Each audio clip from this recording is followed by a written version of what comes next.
تحریک انصاف کے حق میں ووٹ بھی تو دیا تھا نا. آپ کو یاد ہوگا یہ نون لیگ کا گھر تصور کیا جاتا تھا, لیکن عام الیکشنز میں جس طرح سے پی ٹی آئی نے یکسر سینیریو بدل کے رکھ دیا فیصل آباد کا. تو صوفی اسلم صاحب نے کہا کہ یہ جو ٹیکسٹائل ملیں ہیں ان میں ایک زندگی کی رو دوڑنے والی ہے, وہ آنکھیں کھول رہی ہیں, اور جو انہوں نے بجلی کے اور گیس کے بل کم کیے ہیں ان کے لیے, اور پھر جس طریقے سے جو کاٹن کی امپورٹ جو ہے اس کی اجازت دی ہے جون تک, اور جو ریفنڈ جو ہیں وہ دینے کے لیے ایک پرومیسری نوٹ جو ہیں جاری کرنے کا وعدہ کیا ہے.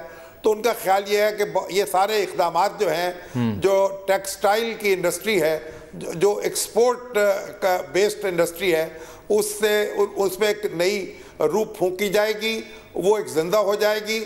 اور یعنی جو ہمارا فیصل آباد ہے اس حوالے سے وہ بہت خوش ہے, اور میں ایک یعنی ایسے شہر میں آیا ہوں اور ایسے لوگوں سے ملا ہوں جو اسد عمر صاحب سے بہت مطمئن ہے.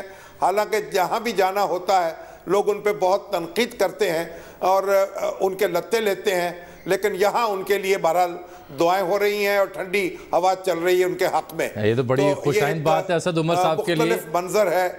یہ تو خوشائند بات ہے. میرا خیال ہے مجھے اور آپ کو ایسے مختلف شہروں کا دورہ کرتے رہنا چاہیے تاکہ معلوم ہو کہ وہاں لوگ, تاجر, صنعت کار کیا محسوس کرتے ہیں. اچھا, میں شیخ صاحب کا ذکر چونکہ ہم کر چکے ہیں, وہ پروگرام کے آخر میں ان کے کچھ بیانات چلاؤں گا. میں چاہ رہا ہوں ذرا آپ یوم یکجہتی کشمیر کی طرف بھی اگر آ جائیں, اگر آپ کی بات پوری ہو گئی ہے تو.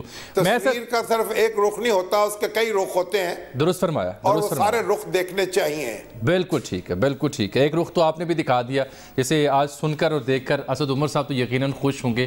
مرکزی حیثیت ہے فیصل آباد کی پاکستان کی صنعت میں, ہاں یہاں سے تو فیڈ بیک بڑا امپورٹنٹ اور ویلیوبل ہوگا نا شامی صاحب. اچھا سر, میں ذرا ذکر کرنا چاہ رہا ہوں یوم یکجہتی کشمیر کا. کئی سوالات بھی ابتدائی میں اٹھا دیے.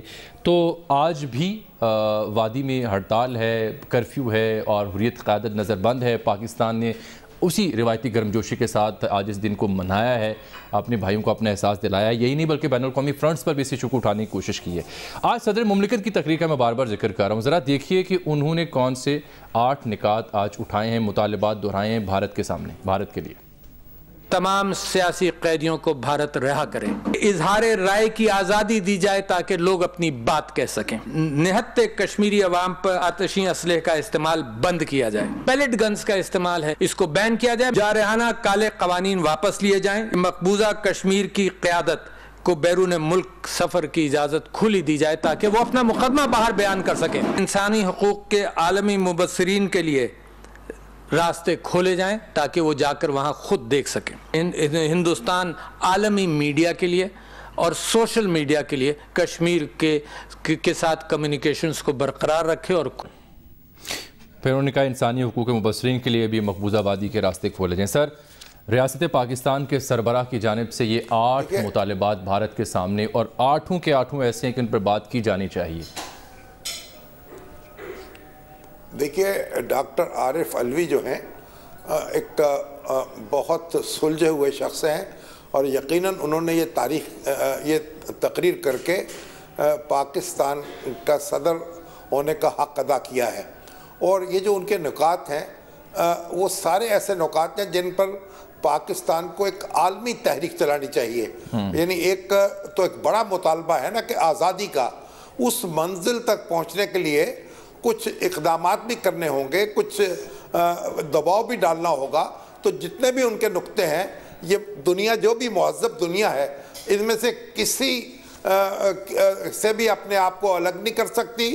اور یہ مطالبہ جو ہے, یہ سارے 8 نقطے جو ہیں, یہ ہر پاکستانی کی آواز بن جانے چاہیے اور ہر کشمیری کی آواز بن جانے چاہیے, اور دنیا کا ہر شہر جو ہے اور ہر ادارہ جو ہے ان سے گونجنا چاہیے. دیکھیں, یہ جو آج 5 فروری ہم مناتے ہیں یوم یکجہتی کشمیر کے طور پر, تو ایک تو اس سے آپ دیکھیے سری نگر سے لے کر کراچی تک اور کراچی سے لے کے اسلام آباد تک اور طورخم تک ایک جذبہ ہے اور ایک میسج ہے اور ایک ولولہ ہے. اور اس سے پوری دنیا جو ہے, بلکہ صرف پاکستان آزاد کشمیر اور مقبوضہ کشمیر نہیں, دنیا میں جہاں جہاں پاکستانی ہیں, جہاں جہاں کشمیری آباد ہیں, وہاں یہ یکجہتی جو ہے اس کا پیغام جاتا ہے اور متحدہ طور پر مہم چلائی جاتی ہے، جلسے ہوتے ہیں، جلوس نکلتے ہیں اور پوری دنیا کی توجہ مبذول کرائی جاتی ہے۔ اور آپ کو میں یاد کراؤں کہ یہ جو 5 فروری کو ہم دن مناتے ہیں، یہ ہم نے اس وقت شروع کیا تھا جب پنجاب میں اسلامی جمہوری اتحاد کی حکومت تھی اور قاضی حسین احمد صاحب سربراہ تھے جماعت اسلامی کے، اور جماعت اسلامی اتحادی تھی اس وقت مسلم لیگ کے ساتھ، اور اس وقت بے نظیر بھٹو وزیر اعظم تھیں۔ تو پنجاب حکومت نے اور IGI نے ایک کشمیر کے مسئلے پہ اپنا دباؤ بڑھانے کے لیے یہ یکجہتی کا دن منانے کا فیصلہ کیا تھا، جس میں پھر وفاقی حکومت بھی شریک ہوئی اور اس کے بعد یہ قومی دن بن گیا۔ اب ہر حکومت جو پاکستان کی ہے اور ہر سیاسی جماعت جو ہے وہ اس کو مناتی ہے، اور بلکہ ہر کشمیری اس کو مناتا ہے اور ہر پاکستانی اس کو مناتا ہے، اور یہ ایک کشمیر کی آزادی کے حوالے سے ایک بڑی بنیادی اہمیت ہو گئی ہے اس دن کی۔ چلیں اس پہ ہم آگے بات بھی کریں گے۔ ہمارا جذبہ ہے شام صاحب، ابھی پروگرام میں شامل گفتگو کرنا ہم چاہ رہے ہیں جناب عبدالباسط صاحب کو، سابق ہائی کمشنر رہے ہیں پاکستان کی جانب سے بھارت میں، بڑا کلوزلی انہوں نے اس سارے معاملے کو دیکھا، کشمیری قیادت سے بھی رابطے میں رہے، بلکہ اسی وجہ سے بھارت اکثر ان سے نالاں بھی رہا ہے، تو انہوں نے اس معاملے پر بڑا غور کیا ہے، بڑی ان کی تحقیق بھی ہے، ان کو شامل گفتگو کرتے ہیں آج یوم یکجہتی کشمیر کے حوالے سے۔ السلام علیکم باسط صاحب۔ جی وعلیکم السلام۔ شامی صاحب فیصل آباد اسٹوڈیو تشریف رکھتے ہیں، آپ کو سن بھی پا رہے ہیں، آپ سے مخاطب بھی ہوں گے آج سر، جس طرح سے جی باسط صاحب آج جس طرح سے صدر مملکت نے جو بڑی ایک تقریر کی، اس میں 8 مطالبات کیے ہیں بھارت سے، بنیادی حقوق سے متعلقہ یہ مطالبات ہیں، اور دوسری طرف ہم وادی میں جا کے دیکھتے ہیں تو کل مودی جی وہاں گئے تھے، ڈل جھیل میں کشتی میں پھر رہے ہیں اور خالی کیمرے وہاں کھڑے ہیں جن کو ہاتھ ہلا رہے ہیں، تاثر یہ دے رہے ہیں جیسے پتہ نہیں عوام کا ایک جمع غفیر وہاں ان کا استقبال کر رہا ہے۔ تو یہ ہو کیا رہا ہے وادی میں، اور پاکستان اپنی حیثیت میں کیا کر سکتا ہے اس معاملے کو ہائی لائٹ کرنے کے لیے؟ دیکھیے، جہاں تک مقبوضہ جموں اور کشمیر یا کشمیریوں کا تعلق ہے، انہوں نے تو یہ واضح کر دیا ہے کہ اپنی جدوجہد سے کہ وہ اب آزادی کی منزل کی طرف گامزن ہے، اور کوئی چیز بھی اب آزادی سے کم یا جو پلیبسسٹ ہے اس سے کم ان کو ایکسیپٹیبل نہیں ہوگی۔ جہاں تک بھارت کا تعلق ہے، 9/11 کے بعد اس نے کوشش کی ہے کہ اس جدوجہد کو دہشت گردی کے ساتھ منسلک کیا جائے، اور جہاں تک پاکستان کا تعلق ہے، میں سمجھتا ہوں کہ ہمیں بہت کچھ کرنا ہے۔ جس طرح شامی صاحب فرما رہے تھے پروگرام کے پہلے حصے میں کہ ہمیں ایک اسٹریٹجائز کرنا ہے کشمیر کو۔ جہاں تک کشمیریوں کا تعلق ہے، وہ تو قربانیاں دے رہے ہیں، 1 لاکھ کے قریب لوگ شہید ہو چکے ہیں، ہماری مائیں بہنیں اپنی عصمتیں گنوا چکی ہیں، اور وہاں کی معیشت بھی تباہ و برباد ہو چکی ہے۔ لیکن کوشچن یہی ہے کہ کیا یہ ایک آج یوم یکجہتی جو ہم منا رہے ہیں، کیا یہ کافی ہے، یا 27 اکتوبر کو ہم بلیک ڈے منائیں گے، کیا وہ کافی ہے؟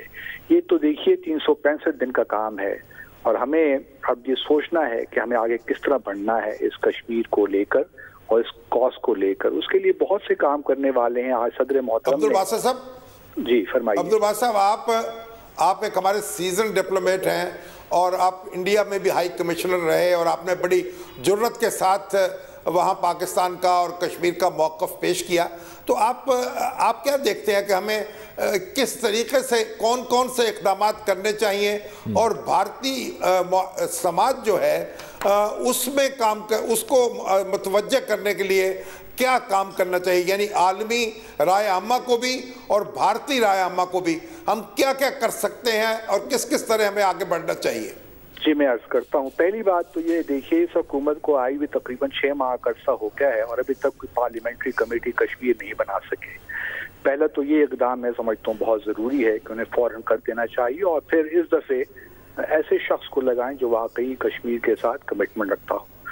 دوسرا میں سمجھتا ہوں کہ پاکستان کی جو ساری کشمیر ڈپلومیسی ہے اس کو انٹرنلی اور ایکسٹرنلی کوآرڈینیٹ کرنے کے لیے، اور ہمیں بھارت کو اور دنیا کو بتانے کے لیے ضروری ہے کہ ہمیں ایک special envoy on Jammu and Kashmir appoint کرنا چاہیے، جو صرف اور صرف کشمیر کے حوالے سے کام کرے۔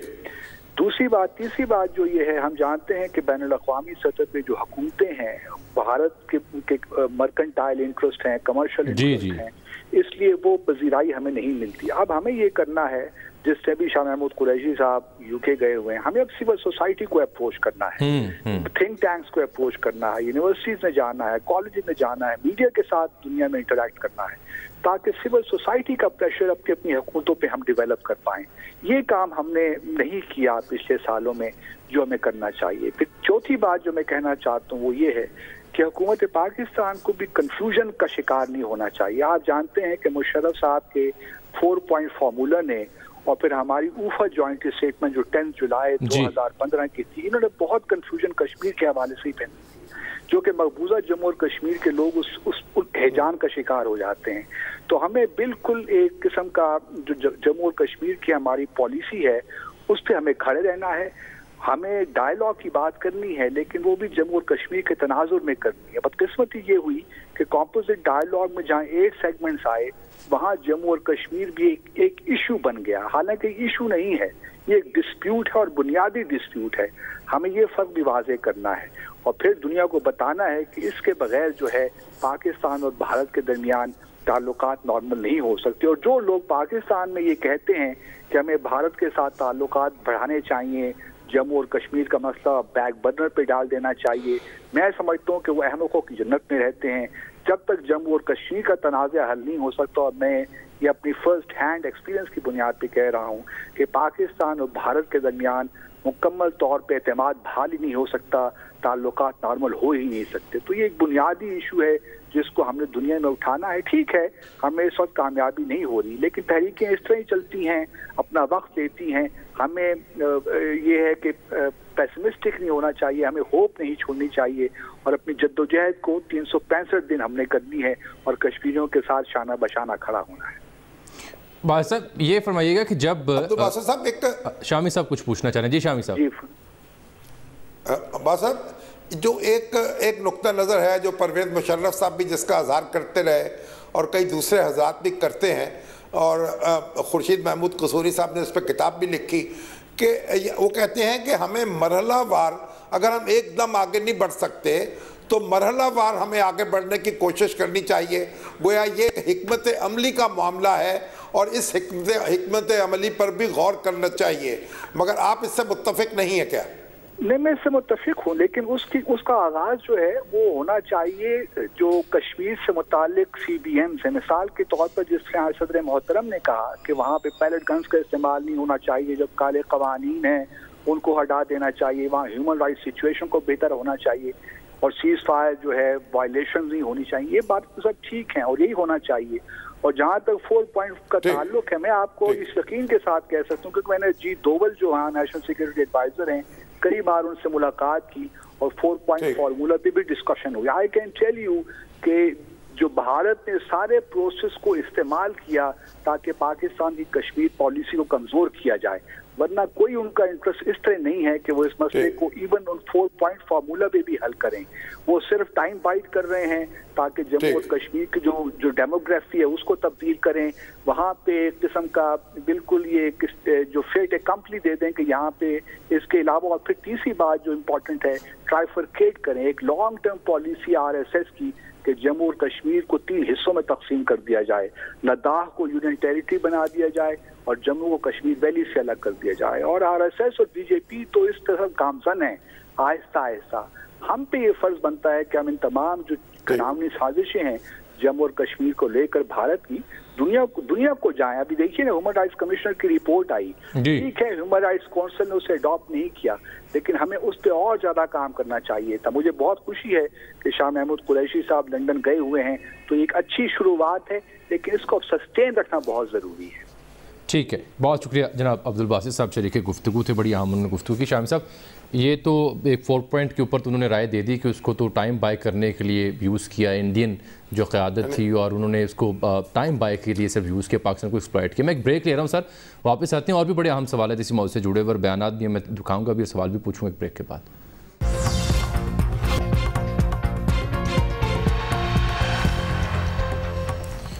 ویلکم بیک ناظرین. آج پروگرام میں ہم بات کریں یوم یکجہتی کشمیر کی، اور پاکستان اس مسئلے کو ہائی لائٹ کرنے کے لیے کیا کر سکتا ہے. کچھ ماضی میں بھی جھانکنے کی ہم کوشش کر رہے ہیں کہ کیا کبھی قیادتیں آن بیٹھی ہیں میز پر اور کبھی ایسا کوئی حل ملا ہے جس کو واقعی جس کی تعبیر ممکن بنائی جا سکے.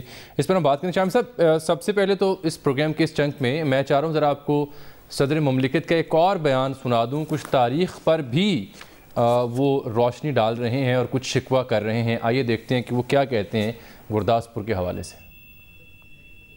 باؤنڈری کمیشن کا ایوارڈ آیا, اس کے اندر کچھ ضلع جو ہیں وہ ہندوستان کی طرف دیے گئے جو مسلمان کی میجورٹی کے ضلع تھے, اور یہ تیاری کی گئی کہ اس کے بعد جو سازش ہوگی اس اعتبار سے کشمیر کو ہندوستان کے ساتھ غیر قانونی طور پر ملایا جائے گا. اگر وہ ضلع گرداسپور جس میں شامل ہے وہ اضلاع اگر پاکستان کی طرف آتے تو کوئی لینڈ کنیکشن بھی کشمیر کے ساتھ نہیں ہوتا. اور شاید آپ لوگ واقف ہیں اس بات کے کہ جو مشرقی پاکستان کے شمال کا حصہ تھا وہاں بھی ایسے ہی کام کیا گیا تاکہ آسام تک ایک باؤنڈری کمیشن, ریڈ کلف اور پھر گرداسپور کا ذکر کرتے ہوئے صدر مملکت نے اہم سوال تو اٹھا دیا ہے. گو کہ تاریخ ہے, بہرحال ایک مسئلہ تو بہرحال شامی صاحب ہے. یہ دیکھیے یہ ایک تاریخی حقیقت ہے کہ اگر گرداسپور کا ضلع ہندوستان کو نہ ملتا اور جو پٹھان کی تحصیل خاص طور پر جہاں کے مسلمانوں کی اکثریت تھی, تو پھر یعنی ہندوستان اور کشمیر کے درمیان کوئی زمینی رابطہ ممکن نہ رہتا. اور جب زمینی رابطہ ممکن نہ رہتا تو ہندوستان کشمیر پر اپنا قبضہ جو ہے کرنے کا خواب نہیں دیکھ سکتا تھا. اسی لیے اب یہ بات کہی جاتی تھی, قائد اعظم سے یہ فکرہ منسوب ہے کہ کشمیر از ان مائی پاکٹ, یعنی جیب میں ہے میری. تو کیونکہ سارے راستے جو تھے وہ کشمیر سے ملتے تھے پاکستان کے, اور ایک سٹینڈ سٹل ایگریمنٹ جو تھا مہاراجہ کشمیر نے پاکستان کی حکومت سے کر بھی لیا تھا, جس میں کہ کمیونیکیشن جو ہے, رسل و رسال کے ذرائع جو ہیں وہ پاکستان کے استعمال ہونے تھے. تو یہ ایک اب یہ جو گرداسپور کا ضلع ہے جب وہ بھارت کو دیا گیا یا ہندوستان کو دیا گیا تو وہ ایک سازش ہے, اور لارڈ ماؤنٹ بیٹن نے اپنا اثر و رسوخ استعمال کیا اور ریڈ کلف ایوارڈ جو ہے اس میں تبدیلی کرائی. اب یہ دنیا اس کی معترف ہے, اور بڑی دلچسپ بات ہے, میں ابھی جو اسلم صاحب کا ذکر کر رہا تھا جو یہاں کے ایک بڑے انڈسٹریلسٹ ہیں, وہ حاجی محمد اسلم صاحب, وہ ایک جب نوجوان تھے تو وہ تھے برطانیہ میں تھے. ان کے والد جو ہیں وہ کینیا سے آ کے وہاں بس گئے تھے, اور 1970-71 میں وہ لندن میں تھے. تو انہوں نے ایک دن لندن ٹائمز میں لارڈ ماؤنٹ بیٹن کا ایک خط پڑھا, وہ کسی مسئلے کے حوالے سے کوئی وضاحت تھی, اور اس میں انہوں نے ان کا پرسنل ایڈریس بھی لکھا ہوا تھا آخر میں. تو انہوں نے ایک بڑا تنقیدی خط اور بڑی اس کے اندر ان کو جی بھر کر جو کچھ سنا سکتے تھے وہ سنایا, اور لارڈ ماؤنٹ بیٹن کو انہوں نے ایک خط لکھا, ہاں جی, جس میں کہا کہ آپ نے پاکستان کے ساتھ یہ زیادتی کی ہے اور یہ سازش کی ہے. تو اس کا ماؤنٹ بیٹن نے جواب بھی دیا اور کہا کہ تم ایک جذباتی نوجوان ہو, وہ کتاب پڑھ لو گریٹ ڈیوائیڈ, تو اس میں تمہیں معلوم ہو جائے گا. اپنی صفائی دینے کی کوشش کی. اب مگر یہ پاکستانی قوم جو ہے یہ سمجھتی ہے, اور یہ تاریخی حقیقت بھی ہے کہ لارڈ ماؤنٹ بیٹن جو ہے اس نے ایک ایجنٹ کے طور پر کردار ادا کیا کانگریس کے. اور جب ایک بار ایسا ہوا کہ لارڈ ماؤنٹ بیٹن ایک جہاز میں سفر کر رہے تھے اور شاید لندن جا رہے تھے یا وہاں سے آ رہے تھے, تو معلوم ہوا کہ وہ جہاز پاکستان کی سرزمین سے گزرے گا. تو پورا پاکستان سراپا احتجاج ہو گیا, اور حکومت نے انکار کر دیا ماؤنٹ بیٹن کو پاکستان کی سرزمین سے گزرنے کی اجازت دینے پر, اور وہ اپنا جہاز کو اپنا راستہ تبدیل کرنا پڑا. تو یہ ایک تاریخی حقیقت ہے, اور اس سے مسئلہ کشمیر الجھا. اور لیکن اس کے بعد تاریخ میں بھی ایسے موڑ آئے ہیں کہ جب یہ مسئلہ حل ہوتے ہوتے رہ گیا, مثلا میں یہی سوال تھا ہمارے ابتدائیے میں بھی کہ وہ کون سے ایسے موقع تھے جب واقعتاً ہم قریب پہنچے کسی حل کے اور پھر کسی نہ کسی وجہ سے نہیں ہو پایا. جی سر. دیکھیں, ایک ابتدائی دنوں میں ہماری آزادی کے ایک بات تجویز سامنے آئی تھی، کیونکہ پنڈت جواہر لال نہرو کشمیری تھے اور کشمیر سے انہوں نے جذباتی تعلق جوڑ لیا تھا، اسے ایک ذاتی مسئلہ بنا لیا تھا.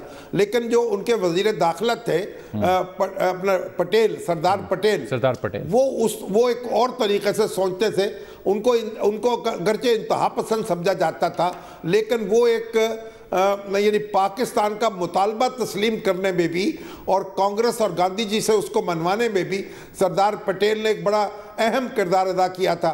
تو سردار پٹیل نے یہ ایک کوشش کی تھی اور پیشکش کی تھی کہ اگر پاکستان حیدرآباد کے معاملے سے دستبردار ہو جائے اور نظام کی جو خواہش ہے حیدرآباد کو آزاد رکھنے کی اس کا ساتھ نہ دے، اس کی حمایت نہ کرے، تو کشمیر کا معاملہ جو ہے وہ ہندوستان اسے حل کرنے کو تیار ہے یا اس سے کوئی دستبرداری اختیار کرنے کو تیار ہے. لیکن وہ پیشکش قبول نہیں کی جا سکی، کیونکہ اس وقت جو ماحول تھا وہ بہت جذباتی تھا اور حیدرآباد کے جو دکن جو ہے اس سے دستبرداری اختیار کر کے گویا سب کانٹیننٹ کے مسلمانوں کو ایک منفی پیغام نہیں دیا جا سکتا تھا. تو ہماری قیادت نے سمجھا کہ کشمیر پر قبضہ تو کسی طریقے سے قائم رہ ہی نہیں سکتا انڈیا کا، تو پھر اس میں حیدرآباد دکن میں کنسیشن کیوں دیا جائے. لیکن بہرحال یہ ایک تاریخ کا ایک حصہ ہے اور اس میں محفوظ ہے. اور اس کے بعد پھر آپ دیکھیے جب پنڈت جواہر لال نہرو جو ہیں آخری دنوں میں ان کی عمر کے انہوں نے شیخ عبداللہ کو رہا کیا، جو بڑے طویل عرصے تک ان کو قید رکھا، کیونکہ انہوں نے جو اسمبلی تھی مقبوضہ کشمیر کی اس سے وہ قرارداد منظور کرانا چاہتے تھے بھارت میں کشمیر کو مرج کرانے کے لیے اور اس کے اسپیشل سٹیٹس کو ذوق پہنچانے کے لیے. تو عبداللہ اس پہ تیار نہیں تھے، تو پھر ان کو گرفتار کیا گیا اور جیل میں ڈالا گیا. پھر بخشی غلام محمد اور غلام صادق جو ہیں ان کی حکومتیں وہاں قائم ہوئیں. تو یہ اس طریقے سے بھارت نے کشمیر کا جو خصوصی سٹیٹس تھا بھارتی آئین میں اس کو کمزور کرنے کی کوشش کی. لیکن جب دیکھا کہ مسئلہ کسی طور حل نہیں ہو رہا تو پنڈت جواہر لال نہرو نے شیخ عبداللہ کو پاکستان بھجوایا اور فیلڈ مارشل ایوب خان سے وہ ملے. یہاں بڑے جلسوں سے بھی انہوں نے خطاب کیے اور لگ رہا تھا کہ کوئی مسئلے کا حل نکل آئے گا. لیکن اسی شیخ عبداللہ پاکستان ہی میں تھے کہ پنڈت جواہر لال نہرو کو برین ہیمریج ہوا اور وہ اس دنیا سے رخصت ہو گئے. تو وہ کوشش بھی ادھوری رہ گئی. اس کے بعد کئی اور بھی مراحل آئے ہیں، لیکن ایک بڑا مرحلہ آیا جب پاکستان ایٹمی طاقت بنا اور جو ہمارے اٹل بہاری واجپئی ہیں وہ وزیر اعظم ہوئے اور نواز شریف جہاں کے وزیر اعظم تھے اور اٹل بہاری واجپئی جو تھے وہ اس وقت انڈیا سے پاکستان آئے بس پہ بیٹھ کر اور انہوں نے کہا کہ انہوں نے بھارت واپس جا کر کہا کہ ہم کشمیر کا جو مسئلہ ہے اس کا حل دریافت کریں گے انسانی دستور کی بنیاد پر. یہ ایسا ہوا کہ بھارت کے دستور کی بنیاد پر اس کا حل تلاش نہیں کریں گے، یہ انہوں نے ایک فکرہ بولا. اور لیکن پھر وہ کارگل میں جو صورتحال پیدا ہوئی اس کے نتیجے میں بھارت اور پاکستان ایک دوسرے سے پھر بہت دور چلے گئے اور کارگل کا جو منصوبہ پرویز مشرف نے اور اس کے حواریوں نے ترتیب دیا تھا اس نے بھی اس کو سبوتاژ کر دیا. لیکن پھر مشرف صاحب کے اپنے دور حکومت میں بھی تو کوشش کی گئی نا. جی بالکل آخر میں ہوئی. اس میں یہ کہا گیا کہ ایک مرحلہ وار یعنی کشمیر کو اور گلگت بلتستان کو کئی زونز میں تقسیم کر دیا جائے اور ایک مرحلہ وار حل جو ہے وہ تلاش کرنے کی کوشش کی جائے. تو اس پر بھی منموہن سنگھ جو ہیں وہ اس کو مان چکے تھے اور پاکستان آنا چاہتے تھے، لیکن وہاں کی اسٹیبلشمنٹ کا دباؤ تھا یا یہاں عدلیہ کی بحالی کی جو تحریک چلی اور جو ہمارے جسٹس افتخار چودھری صاحب سے جو پرویز مشرف صاحب کا معاملہ خراب ہوا تو اس کے نتیجے میں منموہن سنگھ نے پھر اپنا دورہ ملتوی کر دیا اور اس طریقے سے وہ خواب بھی شرمندہ تعبیر نہیں ہوا. تو کئی مرحلے ایسے ہیں تاریخ کے کہ بھئی ہم معلوم ہو رہا تھا کہ مسئلہ حل ہو جائے گا یا حل ہونے کے قریب ہے یا کوئی راستہ نکل آئے گا، لیکن وہ ایسا کوئی صورت پیش آئی کہ وہ ہم قریب آتے پھر دور ہو گئے. اچھا شامی صاحب، اب میں ذرا آپ کو یاسین ملک صاحب اور دیگر جو حریت قیادت ہے وہ تو نظر بند ہے، لیکن یاسین ملک صاحب کا ایک ویڈیو پیغام ہے وہ بھی میں نشر کرنا چاہوں گا کیونکہ وہ اقوام عالم سے ایک مطالبہ کر رہے ہیں افغانستان کی مثال دیتے ہوئے. دیکھیے.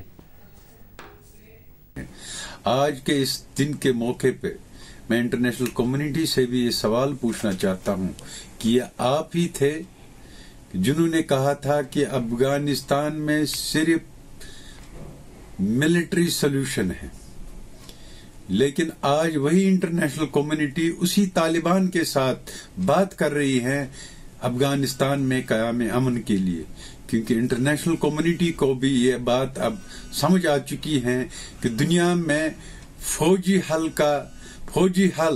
فوجی طاقت استعمال کرنے سے کسی قوم کو زیر نہیں کیا جا سکتا ہے، بلکہ تمام مسائل کا حل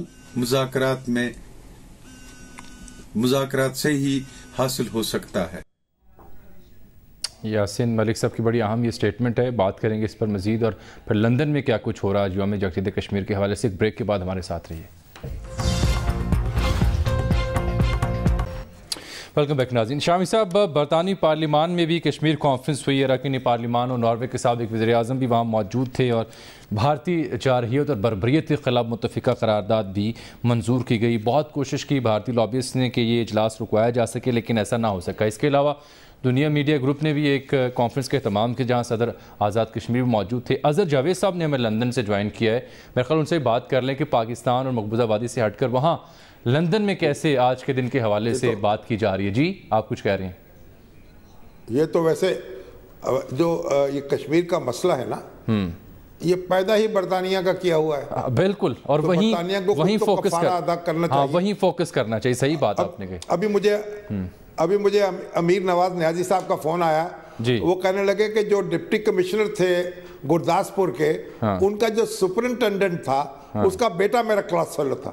اس نے بتایا کہ پاکستان کا جھنڈا بھی تیار ہو گیا تھا اور جو کہ گرداسپور پاکستان میں شامل تھا. آخر وقت تک ہمیں یہی معلوم تھا اور پاکستان کا جھنڈا وہاں لہرانے کے لیے بنا لیا گیا تھا کہ این آخری دن آخری لمحوں میں یہ تبدیلی کی گئی اور شکر گڑھ تحصیل کو کاٹ کر پاکستان کو دے دیا گیا اور گرداسپور انڈیا کو دے دیا گیا تاکہ وہ کشمیر میں انڈین فوجیں جا سکیں. دیکھیں شکر گڑھ اور گرداسپور اور برطانیہ کا جی کفارہ ہے. شام صاحب شکر گڑھ اور گرداسپور جی اس کے درمیان دونوں شہروں کے درمیان یعنی شکر گڑھ اور گرداسپور کے درمیان جو فاصلہ ہے زمینی وہ ہارڈلی 32 سے 33 کلومیٹر بنتا ہے. اور میں نے اپنے بڑے بوڑھوں سے سن رکھا ہے کہ جب یہ واقعہ جو آپ جو بیان کر رہے ہیں تو یہاں سے کچھ نوجوان گئے وہاں گرداسپور میں اپنے عزیز و اقارب کو بتانے کے لیے کہ ہرگز ہلنے کی ضرورت نہیں، یہ علاقہ تو ہمارے ہاں آ رہا ہے. تو بات اب ٹھیک فرما رہے ہیں. بہرحال اظہر جاوید صاحب کی جانب رخ کرتے ہیں. اظہر صاحب جی اظہر صاحب بتائیے گا برطانوی پارلیمان میں آج کیا ہوا؟ پھر کشمیر کانفرنس کا آپ نے دنیا میڈیا گروپ کے زیر اہتمام بھی ایک انعقاد کروایا، تو ناروے کے سابق وزیر اعظم میں موجود تھے، قرارداد بھی پیش کی گئی. بیان کیجیے گا سارا کچھ. جی بالکل جامی صاحب، بڑا بھرپور ہفتہ رہا برطانیہ میں کشمیر کے حوالے سے. گزشتہ روز بڑی زبردست یہ کانفرنس ہوئی ہاؤس آف کامن کے کمیٹی روم میں، جس میں شاہ محمود قریشی صاحب ہمارے فارن منسٹر بنفسِ نفیس موجود تھے. ہماری دیگر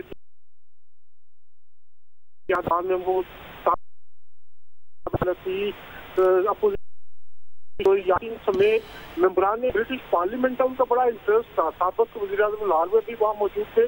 بڑا بھرپور طریقے سے شاہ محمود قریشی نے بھی وہاں پہ مسئلہ اٹھایا. انہوں نے بڑا تفصیلی طور پر بیان کیا جو مسائل جو مظالم ڈائے جا رہے ہیں، اور تمام جو اراکین جو اس وقت پارلیمنٹ سے موجود تھے انہوں نے اس بات پر اتفاق کیا کہ جو یونائٹڈ نیشن کی قرارداد ہے اس کے مطابق کشمیریوں کو اپنے رائے نہیں ملنا چاہیے. اسی طرح کا آج جو بڑا اہم چل رہا ہے کہ ڈاؤننگ اسٹریٹ جو برطانوی وزیر اعظم کی بحث کا اس کے سامنے اس وقت ہزاروں کشمیری پاکستانی جمع ہے اور اس وقت مظاہرہ کیا جا رہا ہے بات کی بربریت کے خلاف. یہ مظاہرہ جو ڈاؤننگ اسٹریٹ کے سامنے ہو رہا ہے اس میں بھی تمام پارٹیز اکٹھی ہیں. تو یہ بڑی یکجہتی کا دن ہمیں دیکھنے میں آئے. دنیا میڈیا گروپ کے تحت بھی پریس جو کشمیر کانفرنس ہوئی اس میں بھی سردار مسعود کا جو پریزیڈنٹ ہے آزاد کشمیر کے وہ خود بھی تشریف لائے، اس میں بھی دیگر پارٹی کے رفیق تھے. تو یہاں سے برطانیہ کے جو کشمیری پاکستانی انہوں نے اپنا حق ادا کیا ہے انہوں نے جو لابنگ کی کشمیر کے حوالے سے بڑا بھرپور ہمیں نظر آیا کافی دیر کے بعد کہ یہاں پر اتنی بھرپور اور مؤثر آواز آئی ہے، اور یہاں پر لوکل جو خاص طور پر جو انڈین ہائی کمیشن ہے وہ بڑا پریشان یہ بڑی کوششیں کی۔ برطانوی پارلیمنٹ کے جو ارکان ہیں ان میں سے ان کا کیا رد عمل رہا؟ کتنی بڑی تعداد میں شریک ہوئے وہ اس کانفرنس میں جو پارلیمنٹ ہاؤس میں منعقد ہوئی؟ جی، ایک تو برطانوی پارلیمنٹ کے پاکستانی نژاد اراکین ہیں جن میں تقریباً 12 سے 15 جو ہیں، جن میں ہاؤس آف لارڈز کے ممبر بھی ہیں، ہاؤس آف کامنز کے ممبر بھی ہیں۔ اس کے علاوہ جو یہاں کے لوکل سفید فارم جو ممبران پارلیمنٹ ہے، تقریباً 20 سے 25 کے قریب اراکین پارلیمنٹ بھی موجود تھے۔ عام پارٹی پارلیمنٹری گروپ ہے جو کشمیر پہ، اس کے اندر تقریباً 70 سے 75 جو اراکین ہیں پارلیمنٹ کے وہ اس کا حصہ ہیں۔ تو ایک بڑی تعداد موجود تھی جنہوں نے محسوس کیا، ان کو جب پریزنٹیشن کی گئی، جو رپورٹ پیش کی گئی، تو جو تمام اراکین پارلیمنٹ جو ہے برطانوی وہ اس بات پہ متفق تھے کہ جو ظلم کیا جا رہا ہے کشمیر میں اس کو رکنا چاہیے، اور جو اقوام متحدہ کی قراردادیں اس کے مطابق اس مسئلے کا حل کیا جائے۔ لیکن اہم بات میں بتانا چاہتا ہوں، انڈین ہائی کمیشن ہے، انڈین ہائی کمیشن نے بھرپور کوشش کی، بڑا پروپیگنڈا کیا گیا برطانوی حکومت کو روکنے کی بھی، ایون آپ کہہ سکتے ہیں کہ جو پارلیمنٹ ہے وہاں سے بھی کوشش کی گئی، لیکن کیونکہ یہ آزاد جمہوری ملک ہے لیکن وہ اپنی اس کانفرنس کو نہیں رکوا سکے۔ اور آج بھی جو بڑا مظاہرہ ہو رہا ہے ڈاؤننگ اسٹریٹ کے سامنے، اس میں ہزاروں کشمیری پاکستانی موجود ہے، بھارت کے خلاف احتجاج کر رہے ہیں۔ ٹھیک، آزاد صاحب بہت شکریہ آپ کا۔ شام صاحب پروگرام وقت یہاں ختم ہوا چاہتا ہے، ہم نے کچھ شیخ رشید صاحب کے بیانات بھی رکھے تھے، ان کا ذکر بھی کرنا تھا، اور نواز شریف اچھا ہوا جی آج کا دن جو ہے نا کشمیر کے نام رکھے، آج کا پروگرام ہو گیا اس میں آلودہ کرنے کی ضرورت نہیں ہے پاکستانی سیاست سے۔ پاکستانی سیاست کو ہم نہیں ڈال رہے، اسی لیے میں نے گزارش کی نا کہ وہ پروگرام تو تھا لیکن اسی موضوع پر، اور مغلظ سیاست سے تو بالکل آلودہ نہیں کرنا بالکل۔ وہ تو آپ کو پتہ ہے اب آج کل تو آئے دن کہیں نہ کہیں سے ایسی گفتگو آ جاتی ہے جو آپ رکوا دیتے ہیں، یہ نہ نشر کیجیے گا۔ بہرحال پروگرام وقت یہاں ناظرین ختم ہوتے، اس دعا اور امید کے ساتھ کہ ایک دن کشمیر کے ہمارے بہنیں بھائی جو ہیں وہ آزاد فضا میں انشاءاللہ ضرور سانس لیں گے۔ اجازت دیں، اللہ حافظ۔